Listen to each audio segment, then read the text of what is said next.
Hello मेरे प्यारे छात्र छात्राएं। आज मैं वास्तविक संख्या में स्टार्ट करने जा रहा हूं। जो शुरू से 10th क्लास में वास्तविक संख्या से पढ़ाई करनी है तो मैं उसको पहले ऑब्जेक्टिव में क्वेश्चन को पूरा मैं करा रहा हूं और सब्जेक्टिव के लिए यहाँ विजय सर है तो वो सब्जेक्टिव क्लास 10th क्लास को करा देंगे। तो मैं शुरुआत में करने जा रहा हूँ जिसमें ऑब्जेक्टिव से फॉर्म से जो बहुत सारे 50% ऑब्जेक्टिव है 10th क्लास में और 50% सब्जेक्ट। तो मैं 50% ऑब्जेक्टिव कर दूंगा और 50% सब्जेक्टिव और ऋतिक सर करेंगे, जो यहाँ से आप लोगों को भी पढ़ने को मिलेगा और उसका टाइम आपको बता दी जाएगी। आज मैं स्टार्ट करने जा रहा हूँ प्राकृतिक वास्तविक संख्या से और वास्तविक संख्या में जितने भी ऑब्जेक्टिव है उस क्वेश्चन को मैं आप लोगों के सामने तैयार कराने जा रहा हूँ। किसी पूर्णांक p के लिए प्रत्येक सम पूर्णांक का रूप क्या है ये बतलाना है। तो सबसे पहले तो हम सम संख्या को समझ लेंगे। सम संख्या वैसी संख्या जो 2 से पूर्णतः विभाजित हो जाए। 2 से पूर्णतः विभाजित हो उसे क्या कहते हैं? सम संख्या कहते हैं।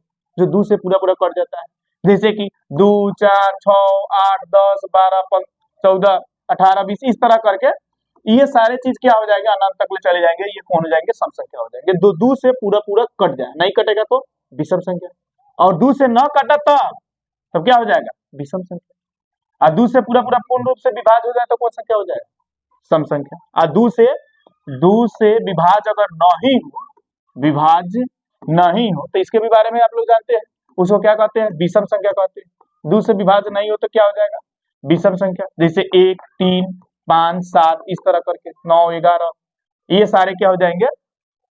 विषम संख्या। अगर 2 से पूर्ण कट जाए तो सम संख्या। ये तो आप लोग सम और विषम छोटा आप लोग समझ गए। सबसे छोटी अगर सम संख्या बोले तो क्या बोलेंगे? 2 बोलेंगे। और सबसे छोटी विषम संख्या कहेंगे तो क्या बोलेंगे? 1 बोलेंगे। अब यहाँ पे हम क्वेश्चन की ओर चलते हैं। इसमें बोल रहा है कि सम पूर्णांक के रूप में कौन सजाया हुआ है। तो यहाँ p का जो दिया गया है तो p का मान नहीं दिया गया है। p के जगह पर 1 भी हो सकता है, 2 भी हो सकता है, 3 भी हो सकता है। लेकिन किसी संख्या में 2 से गुना करके 1 अगर जोड़ने पर, यहाँ p के जगह पर कुछ भी रखें लेकिन 2 से गुना करके अगर 1 जोड़ेंगे तो क्या सम में हो सकता है? क्या ये p जो है सीधे 1 2 3 4 ये तो और भी नहीं हो सकता है सम संख्या? क्या उसमें 1 जोड़ने से क्या सम संख्या हो सकता है? कि 2 किसी संख्या में गुना करेंगे तो सम संख्या आएगा? ये हम जांच करके देखते हैं। तो p के जगह पर अगर हम 1 रखते हैं तो 2 में 1 से गुना करेंगे तो 1 + 1 2 1 रखेंगे तो हो सकता है। अगर यहीं पे 2 रखेंगे तो 2 और 2 रखें 2 में 4 1 5 तब नहीं हो सकता है। लेकिन ये कह रहा है प्रत्येक मतलब हर सम पूर्णांक हो सकता है, यानी कि प्रत्येक के लिए यानी p के मान कुछ भी रखेंगे तो सम संख्या आएगा। तो ये तो संभव नहीं है। तो ये 1 नंबर क्या हो जाएगा? गलत हो जाएगा।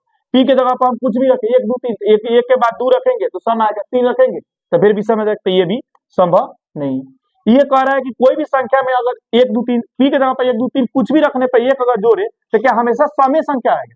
तो ये भी संभव नहीं है। कि अगर हम 2 रखते हैं तो 2 1 3 आ जाएगा, 2 3 क्या है? विषम संख्या है। तो ये भी क्या है? गलत है। ये आपको सही है। कैसे? क्या कि 2 में हम किसी भी संख्या से अगर गुना करेंगे तो सम संख्या निश्चित होगा। 1 1 रख के देखो 2 ही आएगा, 2 रख के देखो 2 दूनी 4 आएगा, अगर 2 में 3 से गुना करेंगे तो 6 आएगा। यानी हर स्थिति में क्या आ रहा है? सम संख्या। इसलिए हम कह रहे हैं कि हमारा डी नंबर ऑप्शन जो है एकदम सही है। हम नेक्स्ट क्वेश्चन की बात करते हैं। सबसे छोटी प्राकृत संख्या। प्राकृत संख्या आप लोग सब कोई शुरू से बचपन से पढ़े होंगे। गिनती की संख्या को हम प्राकृत संख्या कहते हैं, जो कि शुरू कितना होता है? 1 2 3 4 5 6 अनंत तक लिए जाता है, जो प्राकृत संख्या होता है। इसी में हम अगर 0 जोड़ देते हैं नए संख्या तो क्या हो जाता है? पूर्णांक संख्या हो जाता है। 0 अगर जोड़ देते हैं 0 से अगर 1 2 3 4 5 लगाएंगे, इसको मिटा देते हैं। 0 से 1 2 3 4 अगर 0 लगा के जोड़ते हैं तो क्या होता है? ये पूर्णांक संख्या हो संख्या। ये क्या हो जाता है? 0 लगा दिए तो क्या हो गया? पूर्ण संख्या हो गया। और दोनों का अगर मिश्रण कर देते हैं तो कौन संख्या हो जाता है? पूर्णांक संख्या हो जाता है। लेकिन पूर्णांक संख्या में माइनस में भी हो सकता है, प्लस में भी हो सकता है। 0 के बाद अगर दाहिने साइड हम लोग चलते हैं तो प्लस में आता है और बाएं की तरफ हम लोग चलते हैं तो क्या में आता है? माइनस में। ये इसके मिश्रण को हम लोग क्या कहते हैं? पूर्णांक संख्या। तो पूर्णांक संख्या 0 से बढ़ भी सकता है, धनात्मक भी हो सकता है, ऋणात्मक भी हो सकता है। ऐसे भी बोल सकते हैं धनात्मक और ऋणात्मक के मिश्रण को भी हम पूर्णांक संख्या कहते हैं। या तो अगर भाषा में बोलना है तो प्राकृत संख्या और पूर्ण संख्या के भी मिश्रण को हम क्या कह सकते हैं? पूर्णांक संख्या कह सकते हैं। लेकिन प्राकृत संख्या में भी अंतर है, पूर्णांक संख्या में अंतर है। प्राकृत संख्या कितना शुरू हो रहा है? 1 से हो रहा है। लेकिन वही पूर्णांक संख्या में 0, प्राकृत संख्या में 0 लगा दे रहे हैं तो कौन संख्या हो जा रहा है? पूर्ण संख्या हो जा रहा है। तो ये तो आपको समझ में आ गया होगा। पूर्ण संख्या, प्राकृत संख्या और पूर्णांक भी संख्या, तीनों में अपने डिफरेंस को समझ लिया। अब ये कह रहा है सबसे छोटी कौन संख्या? प्राकृत संख्या। तो प्राकृत संख्या सबसे छोटी क्या हो सकता है? 1। अगर यही पूर्ण संख्या का आता सबसे छोटी पूर्ण संख्या क्या बोलते? जीरो। और पूर्णांक संख्या तो इस सब है ये, तो जीरो भी पूर्णांक संख्या के अंतर्गत आता है। तो इसमें हम खोजेंगे कहाँ पे एक है, तो एक सी नंबर ऑप्शन में है, तो आपका सी नंबर एकदम क्या हो जाएगा? सही हो जाएगा। नेक्स्ट क्वेश्चन की हम बात करते हैं, धीरे धीरे सब बता देंगे।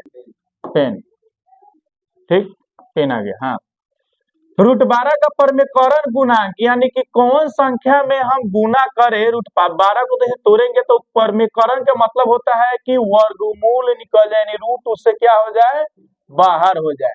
यानी कौन संख्या से हम गुना करें कि √12 में किस संख्या से हम गुना करें कि इससे क्या हो जाए? रूट बाहर हो जाए। इसी ऑप्शन के आधार पर आपको बतलाना है। आउट तो बहुत सारे आपको क्वेश्चन है, तो √12 में किस संख्या से गुना करेंगे रूट से क्या हो जाएगा? 12 हो जाएगा। तो एक √3 है, तो √3 से √12 में गुना करेंगे तो रूट पर के गुना आप लोग जानते हैं कि बाहर वाला बाहर से गुना, भीतर वाला भीतर से गुना, तो दोनों तो भीतर में है, तो 36 36 का वर्गमूल निकल सकता है, तो हाँ निकल सकता है। तो ये इसका गुणांक परमेकरण गुणांक हो सकता है। √2 में अगर 12 से हम गुना करेंगे तो 12 दूना √24 हो जाएगा, तो ये तो वर्गमूल निकलना संभव नहीं है, तो ये क्या हो जाएगा? गलत हो जाएगा। और ये √6, तो 6 में 12 से करेंगे तो 12 6 72 हो जाएगा, तो जो इसका भी वर्गमूल निकालना संभव नहीं है, तो ये भी आपका गलत है। 2 √3, तो इसको गुना कर दे। हाँ, ये अपना से बनाया गया है ऋतिक मैथमेटिक्स क्लास में, समझे? तो ना परेशान होइए, सब धीरे धीरे समझ में आ जाएगा। अब हम लोग हाँ पेन पर चलते हैं और उसके बाद सेलेक्ट। तो इसमें 130 बराबर 15 गुणे 8 प्लस 10 दिया है, इसको तोड़ करके आप लिखा हुआ है। फिर 15 बराबर 5 गुणे 3 प्लस 0 दिया है, तो इसका क्या निकालना है? मौसा निकालना है।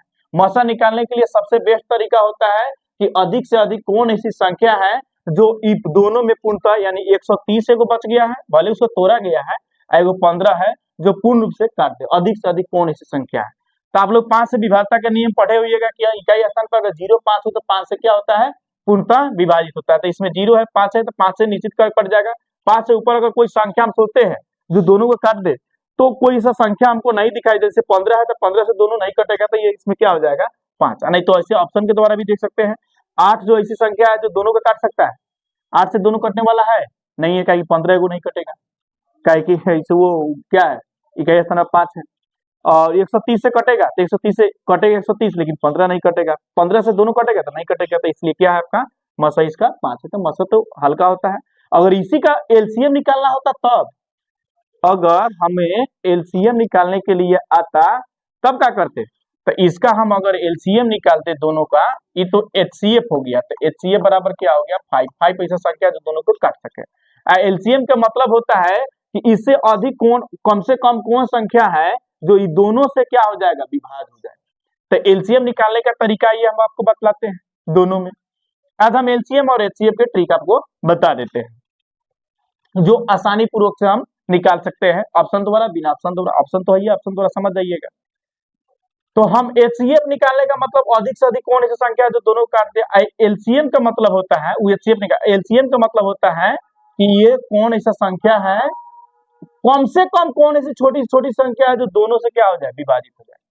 तो इसके अगर पारा में अगर ये मिल जाता है 130, तो 130 यही भी एलसीएम आपका निकल जाता है। अब देखिए, नहीं तो आपको इसके निकालने के लिए क्या करना होगा? दोनों में देखो पहले विभाज्य होने वाला है, तो विभाज्य कीजिए। तो सबसे अधिक कौन है? 130, 130 के पारा पड़िए, तो 13 दूनी 26 260, 13 दूनी 26 260 क्या 15 से विभाज्य होगा? अनुमान करके देख लीजिए। 15 इकाई 15 10 25 नहीं होगा। 13 तिया 39 390 क्या 15 से विभाजित होगा? तो हाँ, 15 दूनी 30, 9 बचा, अब 15 6 29, गारंटी हो गया। तो क्या हो जाएगा? इसका एलसीएम क्या हो जाएगा?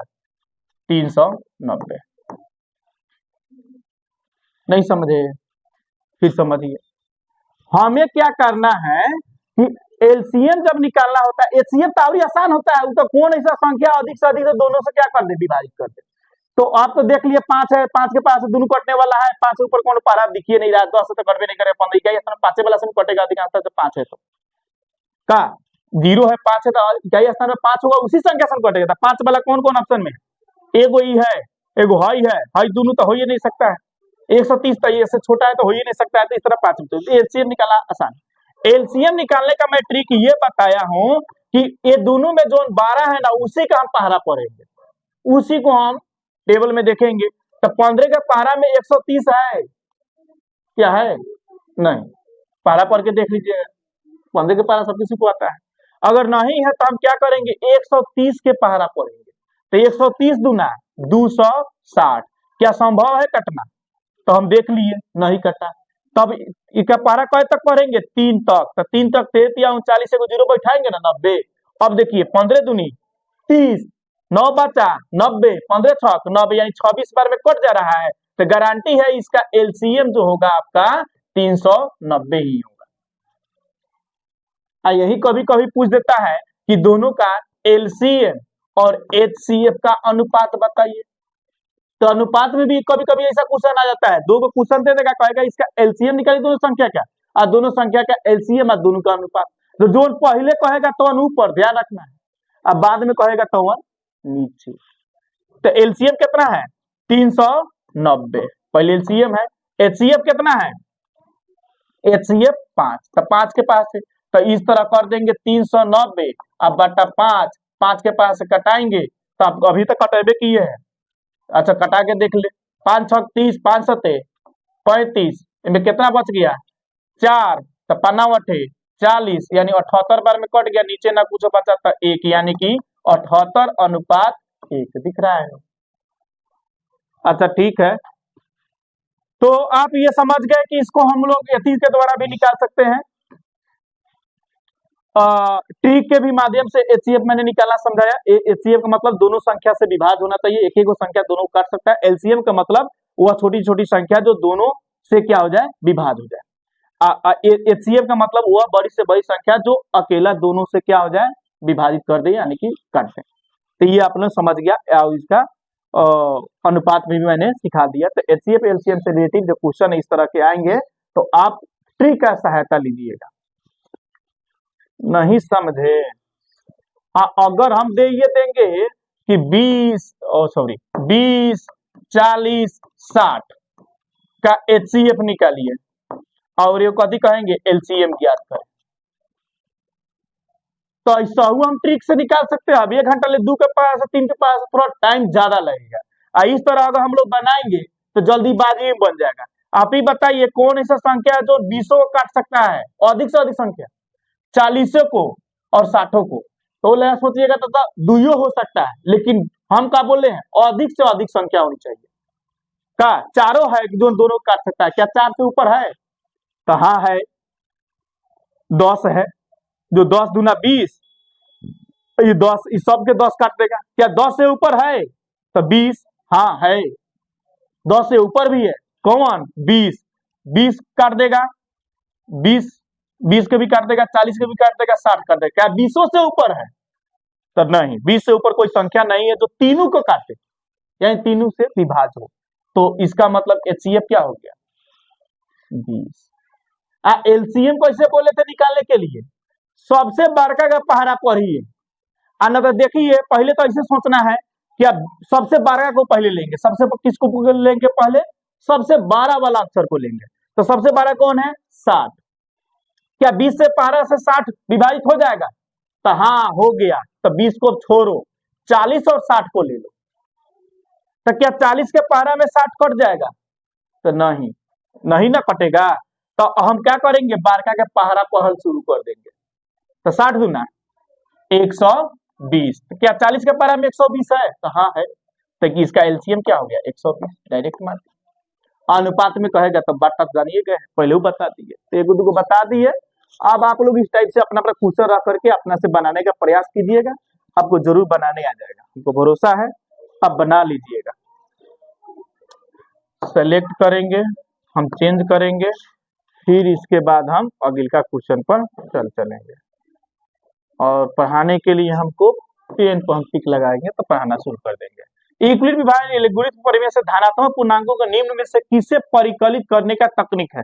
आप लोग जानते हैं यूक्लिड विभाजन से जब भी ज्ञात की जाती है तो हमेशा एचसीएफ ही ज्ञात की जाती है। यूक्लिड विभाजन से एलसीएफ का ही परिकलित होता है। आप लोग जानते हैं यूक्लिड विभाजन से सूत्र होता है a बराबर BQ प्लस R। आप लोग हिंदी में कहे तो भाज्य बराबर भाजक गुने भागफल प्लस शेष। भाजक गुने भागफल अजोड़ शेष। इसी सूत्र के आधार पर यूक्लिड विभाजन का हम लोग हल करते हैं। पहले भाग जिसे महत्तम लेके पढ़े होंगे उस तरह करके इसमें हम सजा लेते हैं, तो यूक्लिड विभाजन सब्जेक्टिव में भी बनाने में सहायता होता है। तो यूक्लिड विभाजन से क्या ज्ञात की जाती है, कौन चीज परिकलित करने में तकनीकी है, तो आपका मौसा, तो मौसा ऑप्शन में दिया है बी, तो बी नंबर आपका आंसर सही हो जाएगा। लौसा नहीं होता है, भागफल नहीं होता है और आपका शेषफल भी नहीं होता है। हम फिर सेलेक्ट करते हैं, फिर यहाँ पे चेंज भी कर लेते हैं, हाथ से भी हो जा रहा है, काम निकल जा रहा है। अब हम बताने चल रहे हैं पैसा आ गया क्वेश्चन इस टाइप के, अभी बताए, अभी आ गया, दिख रहा है ना। अच्छा ठीक है, तो 45 और 60 का क्या निकालना है, हमें मौसा ज्ञात करना है। तो मौसा हमको कभी ज्ञात करना है 45 और 60 का। फिर उस तरह के आ गया जो ट्रिक अभी बताए थे। मौसा का मतलब कौन ऐसी बड़ी से बड़ी संख्या है जो दोनों को काट दे, विभाजित हो जाए, तो उस संख्या के चुनिए। तो अधिक से अधिक संख्या हम लोग चुनेंगे, तो हमको 15 के पहाड़ा में दिख रहा है 15 दिए 45 और 15 चौका 60। 15 के ऊपर चलेंगे 20 के पहाड़ में, 20 के पहाड़ा में दुर्गा नहीं है, इससे ऊपर है ये नहीं, आप देख लीजिए। हम तो ये जान रहे हैं, तो अधिक से अधिक कौन पहाड़ा है 15, तो HCF क्या हो जाएगा 15। तो 15 इस ऑप्शन में खोजेंगे कहाँ है, डी नंबर में। लेकिन यही अगर LCM निकालते तब, तो LCM निकाले ला अभी बताए है ना, क्या बताए है, LCM ज्ञात करने के लिए इसका तरीका बताया है कि सबसे बारका है उसी का हम पहाड़ा पढ़ना शुरू करेंगे, बात समझे। तो सबसे बारह कौन है 60, तो 60 के पहाड़ा पढ़ेंगे। अगर हमको 45 और 60 में हमको पहाड़ा अगर 60 के पहाड़ा से बेसी है, कोई नौ पढ़ने आ रहा है, तो हम क्या करेंगे, उसमें कटा के देखेंगे, उस छोटा रूप कर लेंगे। तो कौन ऐसा संख्या है जो दोनों काटा है अभी, तो कौन काटा है, तो 15 काटा है, तो 15 तिया 45 और 15 चौका 60, तो 15 को हम गुना में लिख लेंगे। और 3 4 का लघुत्तम हम निकलेगा नहीं निकलेगा, तो 3 4 जिसका लघुत्तम न निकलता तो क्या करते हैं गुना, तो 3 में 4 से गुना का 4 तिया 12, 12 में 15 से गुना कर लीजिए, आपका आंसर यहीं पे निकल जाएगा। जिससे काटे है ना उधर रखना होगा उसमें गुना करने के लिए, जो बाद में लघुत्तम निकले दो छोटा संख्या से, तो गुना कर लीजिए। 15 दूना 30 और 15 का 15 या 3 18 180। तो LCM इसका निकालना होता था क्या आता 180, लेकिन हमको निकालना क्या है इसमें क्वेश्चन के आधार पर HCF, HCF क्या हो जाएगा 15। समझ में आ रहा है, चलिए नहीं समझ में आ गया तो पूछिएगा, बताते चलेंगे। अब हम अगले का क्वेश्चन की ओर चलते हैं। आज फर्स्ट डे है इसीलिए थोड़ा घबरा जा रहा है चलिए नेक्स्ट क्वेश्चन पर हम चलते हैं। एक अशून्य परमेय और अपरमेय संख्या का गुणनफल, तो परमेय और अपरमेय, तो परमेय संख्या किसे कहते हैं, जो P बटा Q के रूप में हो, यानी कि रूट के अंदर ना हो, और रूट के अंदर हो भी तो उसका वर्गमूल किसी भी स्थिति में निकल जाए, चाहिए गुना कहला पर संख्या चाहे थी पर निकला होनी चाहिए। तो हम लोग परमेय संख्या की ओर अगर हम चलते हैं, तो इसे समझ परमेय संख्या 1 2 3 4 1 तो इसे संख्या में हो गई, परमेय संख्या के रूप में आ गया। दूसरा का अगर बाटा में करते हैं 3 बटा 4 4 बटा 5, इसको बाटा में भी लिख रहा है, तो ये भी क्या हो गया परमेय संख्या के रूप में आ गया। एक और नीचे एक छुपा रहा है वही के हमारे परमेय संख्या। तीसरा का स्टाइल में चलते हैं तो दशमलव भी आता है 2.3 3.57 3.057 कितनों दशमलव देकर कर दिए तो परमेय संख्या में आता है। ये रेकरिंगों के रूप में परमेय संख्या है, तो जैसे 5.3 पर हम रेकरिंग दे दिए, इसका मतलब होता है कि 5.3 बार बार 3 3 3 3 3 3 3 3 आ रहा है, तो ये भी कितनी हो जाएगा परमेय संख्या। अगर एक एक संख्या को दोहराने लगे, चाहे दो को संख्या के बार बार रिपीट करने लगे, तो वो भी हो जाता है परमेय संख्या के ही रूप होता है। लेकिन अपरमेय भी दशमलव में आता है, दशमलव में परमेय और अपरमेय दोनों आता है, लेकिन रिपीट करने लगा दशमलव कहीं ना कहीं कट गया तो सान, नहीं तो रिपीट कर रहा है एक एक संख्या तो भी परमेय। लेकिन कुछ ऐसा स्थिति में अगर आ गया कि दशमलव के बाद 1 2 3 4 संख्या रिपीट नहीं कर रहा है, संख्या क्या हो रहा है रिपीट नहीं कर रहा है, फिर 0 फिर 2 3 4 कुछ अलग अलग टाइप की संख्या आना शुरू हो गया, रिपीट एक एक संख्या चाहे 2 संख्या चाहे 3 3 संख्या बार बार रिपीट नहीं कर रहा है, तो तब ये अपरमेय। ठीक, तो परमेय आप समझ जाइए पहले, ये परमेय है यानी कि रूट में भी नहीं है आना, तो रूट में भी परमेय संख्या होता है, जैसे √1 √4 √9 वर्ग करो ना, कौन कौन संख्या के वर्ग रूट में होके तो सब कथी हो जाएगा, परमेय संख्या में आ जाएगा। ठीक, तो ये परमेय संख्या आप समझ गए। अब हम समझाते हैं कौन संख्या, अपरमेय संख्या। तो अपरमेय संख्या का मतलब हो गया जिसका वर्गमूल ना निकले किसी भी स्थिति में, जैसे कि √2, √3, √5, 5, 7, 9 नहीं होगा, 11 होगा, 13 होगा, इस तरह टाइप से ले लो। ठीक, चाहे 12 भी हो सकता है, क्या कि इसका भी वो वर्गमूल नहीं निकलेगा, 11 के बाद 12, 6 भी हो लिख देते हैं, तो ये सब के क्या होता है, वर्गमूल नहीं निकलता है। ठीक, तो ये हो गया अपरमेय संख्या। अच्छा, दशमलव रूप में बता दिए कि दशमलव के बाद अगर 0, 5, 7, 2, 3, फिर ओकरा बाद 0, फिर 7, 5 इस तरह कर दिए, तो संख्या को दोहरा नहीं रहा है, फिर वापस से संख्या आने लग रहा है, यानी बार बार आते जा रहा है, लेकिन किसी भी 2 या 3 संख्या के बार बार नहीं दोहरा है। जैसे ये दे दिया 7, तो एक बार यही लगा 7 लिख देगा, फिर 2, 3 लिख देगा, एक बार 2 को 7 लिख देगा, चाहे 3 को 7 लिखा, फिर 2, 3 इस तरह 4, 5 करते चला जाता है। कुछ ऐसा स्थिति में जो एक को चाहे 2 को संख्या चाहे 3 को संख्या दोहरा नहीं रहा है, रिपीट नहीं कर रहा है, कुछ अलग अलग अंक आ जा रहा है। जैसे पाई क्या है, पाई एक अपरमेय संख्या, कहीं 22/7 से आप गुना कीजिएगा तो कहीं तक आप कटाते जाइएगा तो कहीं भी आपको 7 से 22 में भाग करते जाइए, कहीं भी रिपीट नहीं करेगा, इसलिए आपको पाई के रूप में लिखा हुआ जो मान है तो इसको अपर में, लेकिन फिर 22/7 भी तो अपर में होने चाहिए, तो नहीं, इसका दशमलव रूप जो हम बारका चानी में लिखते चले जाते हैं तब अपर में होता है, तो इसलिए बाटा के रूप में जब लिख दिए तब पर में, अब बाटा के रूप में नहीं लिखे हैं, डायरेक्ट पाई लिख दिए तो पाई आपका क्या हो गया, अपर में हो गया। 3.14 भी अगर सीधे लिखे इतने पर छोड़ दिए तो पर में हो गया। पाई के मान लिया जाता है 3.14, पूरा मान का थोड़ी लिखा जाता है, इतना तक काम चला लिया जाता है, पूरा मान लिख लेगा तो अपरमेय संख्या में चल जाएगा लिखते लिखते, इसलिए काम चलने के लिए बना दी जाती है। तो आप हमको भरोसा है कि अपरमेय और अपरमेय को समझ चुके होंगे। चलिए, तो ये कथी कह रहा है, ये कह रहा है परमेय और अपरमेय संख्या का गुणनफल। तो एगो परमेय संख्या कोई भी ले लीजिए √3, एगो अपरमेय ले लीजिए 2, तो ये गुना कीजिएगा तक अपरमेय होगा।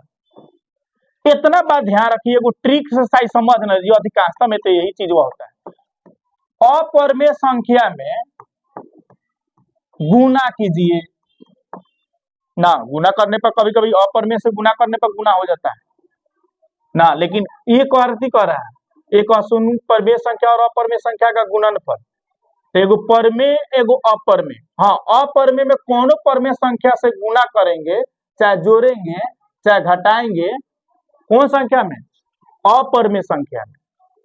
परमेय से गुना करेंगे जोड़ेंगे घटाएंगे तो हमेशा क्या होगा, अपरमेय ही संख्या आएगा। जैसे कि हम देख लेते हैं, अपरमेय संख्या में 2 से गुना किए, ये परमेय है ना, अरे √3 कथी है, अपरमेय संख्या, और 2, 3, 4 संख्या में है जिसका वर्गमूल निकला हुआ है तो कथी हो गया, परमेय संख्या। तो गुना करेंगे तो बाहर वाला बाहर से गुना होगा, भीतर वाला भीतर से, 2√3 होगा, तो ये भी तो अपरमेय संख्या, वर्गमूल का थोड़ी निकल जाएगा। तो अपरमेय संख्या में कौनो संख्या से, यानी कि कोई भी परमेय संख्या से गुना कीजिए, जोड़िए, घटाइए, कुछ भी कीजिए अपरमेय संख्या में, तो हमेशा क्या होगा, अपरमेय संख्या होगा। तो ये बोल रहा है ऑप्शन में अपरमेय है, तो बी नंबर आपका आंसर सही हो जाएगा। ठीक है, एक पी एक धनात्मक पूर्णांक है, धनात्मक सम पूर्णांक, सम संख्या बताए थे ना पहले ये जी, तब कितना बारी पूछिएगा, तब पी एक धनात्मक पूर्णांक, धनात्मक पूर्णांक का मतलब है कि धन संख्या में 1, 2, 3, 4 कौनो संख्या या सकल है, अनंत तक ले, माइनस में ना, पी के मान जो रखना है प्लस में 1, 2, 3, 4 कुछ रखने पर सम पूर्णांक में क्या हो सकता है, पी के जगह पर अगर धनात्मक संख्या में रखेंगे तो यहाँ पे 2 है, तो 2 में पी के जगह पर क्या 1 भी, चाहे 2 से चाहे 3 से कौनो संख्या से गुना करने पर क्या हमेशा समय संख्या आ रहा है, तो गुना कीजिए, 2 में 1 से 2 आ रहा है, 2 में 2 से 4 आ रहा है, 2 में 3 से 6, यानी 2, 4, 6, यानी लग रहा है कि समय संख्या में आ रहा है। लेकिन पी के जगह पर क्या 2 रख करके 1, 2, 3, 4 कौनो संख्या रख करके 1 जोड़ेंगे तो क्या सम में आएगा, नहीं आएगा, क्या कि अगर हम पी के जगह पर 1 रखेंगे तो 1 में 1 जोड़ेंगे 2, और 2 रखेंगे 2 को 1 3 को, नहीं ना आ रहा है। जब एको में नहीं आया तो समझिए ये भी संभव नहीं है, पी तो सीधे 1, 2, 3 गलत है, आवरी है, 2p + 1, तो फिर एकदम गुना करके 1 अगर जोड़ेंगे तो हमेशा सम संख्या में नहीं आएगा। ये कथी कह रहा है, धनात्मक पूर्णांक जो सम का पूर्णांक के रूप में हो, तो आपका ए नंबर ऑप्शन क्या है, सही है। थोड़ा फास्ट कर लेते हैं, ठीक है, टाइम कम है। समझ जाइएगा, पहले भी इस क्वेश्चन को बारे में हम बता दिए थे। इस धनात्मक पूर्णांक के लिए क्यू के लिए धनात्मक विषम पूर्णांक, विषम संख्या आप सबको जानते हैं कि विषम संख्या सबको आप लोग जानते हैं कि 1 3 5 7 9 11 इस तरह होता है। जो सम संख्या दो से ना पूर्णतः दो से जो संख्या अब कह रहा है विषम संख्या, तब क्यू के कह रहा है कि धनात्मक पूर्णांक के क्यू के लिए, यानी क्यू पर कोनो संख्या रखे, यानी क्यू के जगह पर 1 2 3 4 5 कोनो संख्या रखने पर, यानी क्यू के जगह पर कोई भी संख्या हम रखेंगे तो विषम संख्या में ही होनी चाहिए। ये बताइए, कुछ जोड़ा चाहे घटा हुआ, तो क्यू के जगह पर अगर हम 1 रखेंगे चाहे 2 में 6 से गुना करेंगे, हमेशा 1 2 3 4 रखने पर, तो क्या विषम संख्या होगा? तो 1 रखे पहले देखेंगे क्यू के जगह पर, तो 1 रखे हम देखेंगे 6 इकाई 6 विषम संख्या आया नहीं है, तो गलत। सब कोनो रख सकते हैं, 1 2 3 4 सब संख्या रखने पर ही हमको कथी में आना चाहिए? विषम संख्या में चाहिए, तो नहीं आ रहा है, तो ये नंबर ऑप्शन गया। यानी कि हम कुछ भी रखे अगर जोड़े घटाओ तो हमेशा विषम ही आना चाहिए। चलो यहाँ पे क्यू की जगह पर रखते हैं 1 2 3 4 कोनो 3 गो रख के चेक न लो, पता चल जाएगा।